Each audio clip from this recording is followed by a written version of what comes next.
Look, the plays in this league are so close. The athletes are spectacular.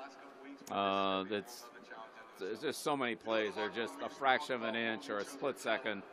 And those are the athletes we're dealing with. So I think the officials really overall do a great job of making those judgments. They have a fraction of a second to make it. And, we can see the plays 10 times, and sometimes it's still hard to tell. So I give them a lot of credit for what they do, and I know they're trying to do a good job, and so are we. It's a special week. It's a special moment. It's a special game. And it's a great privilege to be in this game. It's a great privilege to compete in it. It's extra special. I knew Sean's grandfather, John, well, and had kind of the Ohio connection. My dad and other things from that area, and other people that coached with him. So, knowing Sean, getting to know Sean, kind of, through the legacy of his family and so forth. I mean, I have a ton of respect for growing up in a football family and choosing the profession that he has chosen and doing it so well. He's very impressive. Very impressive job that he's done in multiple organizations, certainly with the Rams as the head coach in the last 2 years, and leading his team to the Super Bowl this year.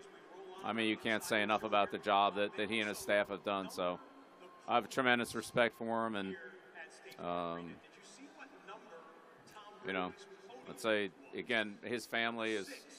It's a great football family. They're a well-balanced team. They have great players, great defensive players, led by Donald, and obviously they're well coached. Goff, Gurley, good offensive line, good skill players, Cooks. Hecker is really a weapon. I would say one of the most dangerous players in the kicking game in the entire in the National Football League. Obviously a kicker, their line kicked 57-yard field goal to beat the Saints. So they have great players. They're well coached. They're tough. They win a lot of close games because they know how to play good situational football. I mean, they're good at everything. Julian's had a great year for us. He's a tough competitor. He's very physically and mentally tough, right? I put him up at the top of the guys that we've had here in that category. He plays, he usually plays his best football in big games when you need it the most. So, we're very fortunate to have him in all the different roles that he does for us. His receiving, his blocking, his plays in the punt return game. And he does a lot of unselfish things for our football team. Gives us a lot of toughness and big plays in critical situations. I mean, I love Charles Barkley. That guy is one of the most impressive people that I've ever met. To lead a league in rebounding at 6'4", to me is just incredible. And, his toughness, his playing, not just skill, but I would say awareness and instinctiveness. And he does a great job. I love to listen to his analysis. So I've learned a lot from him. Charles has been a great friend, and conversations that we've had through the years have always been very enlightening to me. He knows how to compete. He knows how to win. He just knows how to play, whatever the sport is. So I love Charles Barkley. Tight end. He's tough. He would block. I know he would catch the ball, and they wouldn't be able to cover him because he'd just body him up and get open. But you put him on defense, too, though. He'd tackle. I don't have any doubt. I mean, I hate to see guys like that get wasted in basketball because they'd be really good football players. Well, I worked with Bill for, a long time, and we worked together as assistants, and then, I worked for him as a head coach, in 3 different organizations, the Giants, the Patriots, and another organization. So I learned a ton from Bill. Bill was very helpful to me in the development of my career and giving me insight into areas that as an assistant coach you don't really get to see or know as much about, and he was very helpful in doing that.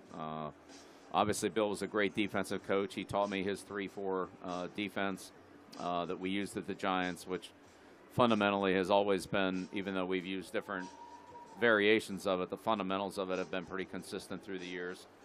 And Bill's been a great friend. He was a great mentor, and I'm proud to have coached for him, and I've learned a lot from him.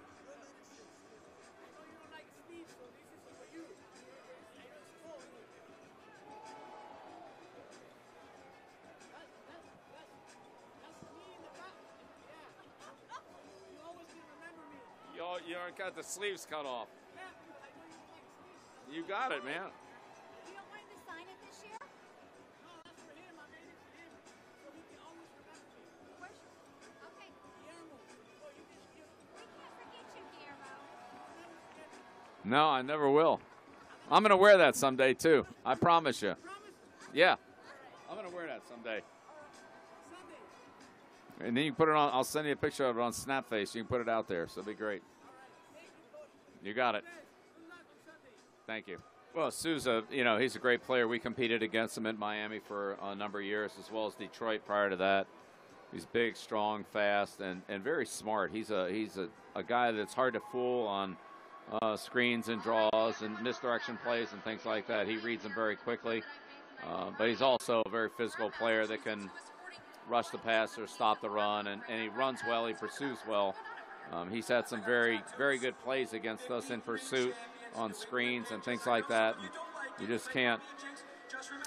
You just got to finish your blocks on him. He's not out of any plays. Very talented player. I've said this before, but I think being a special teams coach is the best training I ever had to begin a head coach. Certainly being a coordinator is a great experience, but when you're the special teams coach, you work with every player on the team, probably with the exception of the quarterbacks. And there are definitely there's a lot of differences between working with different groups, the athletes, the mentality, the just kind of how they see things and what you ask them to do. But as a special teams coach, you're literally working with every single guy in some aspect or another, and those relationships and understanding how to deal with different positions and different types of players, and again, all players at different levels, young players, developing players, older players, players whose primary role was the kicking game, players whose secondary role was the kicking game. And you put all that together, those are tremendous experiences, and I'll always be grateful for the opportunities that I was given to do that by Coach Marchabroda, by Coach Verzano, but especially by Coach Perkins at the New York Giants. You know, Ray Perkins gave me an opportunity to do that with the Giants, and that was a tremendous, tremendous learning experience. In addition, you learn all of the situational aspects of football that, as an offensive or defensive coach, there are just so many in the kicking game. Not that there aren't a lot of offense and defense there are, but as an offensive or defensive coach, you kind of learn those and you see the other side of it. The kicking game's different, and that when you incorporate that in, it helps your training as a head coach because now you're involved in all three. Look, I think it's just about being honest. I don't think you tell somebody they did a good job when they didn't do a good job. I think if they do a good job, you tell them they did a good job. If they didn't do a good job, I think you tell them, here's what you need to do better. I don't believe in lying to a player. I don't believe in giving him false praise. And I don't believe in giving him undue criticism. But I believe in being honest. So whatever that is, it is. My standards or values might be different than yours or the next person's. I don't know about that. But all I can do is be honest with the player. And that's what I try to do. I just try to be honest with them. I'm not going to tell them it's good if I don't think it was good.